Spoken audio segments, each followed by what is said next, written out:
People sometimes think that project management is all about making lists. Okay, I admit it, I'm an avid list maker.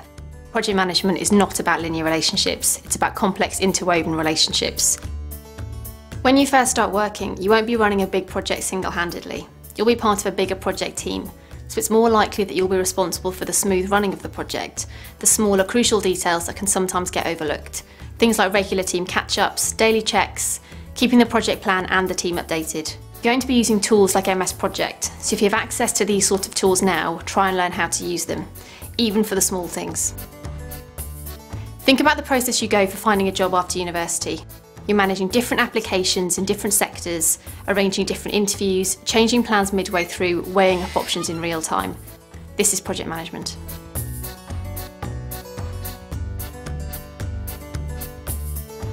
You have to think about everything at once, not work your way through a nice, neat to-do list, ticking things off one by one.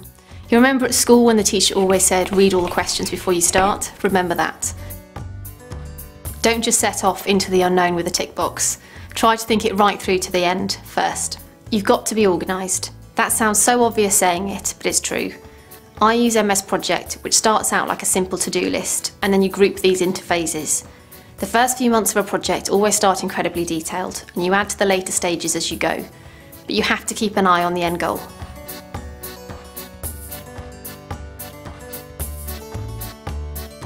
The other thing you have to accept is that things will go wrong, and no project is perfect, ever. I learned this on a large project a few years ago. 2 companies were coming together, and my team was responsible for helping to merge parts of their IT systems. We'd got through the whole project pretty smoothly, and we were down to the final stage of testing before launch. Our project was told to work to the testing procedures of one company, and we should have actually used the procedures of the other company. At the very last minute, we discovered that all the testing we'd completed was redundant because it didn't comply to the standards it needed to. But this is when good project management really kicks in.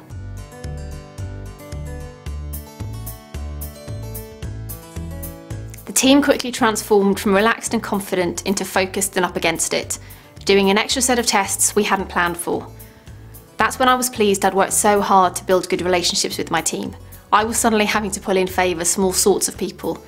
A few late phone calls, a couple of very, very late nights, and a few favours later, we were ready for launch. Lesson learned.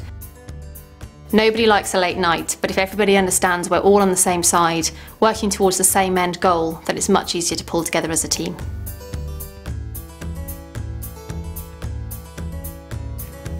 You have to be bold, confident, and able to work on projects that have far-reaching implications.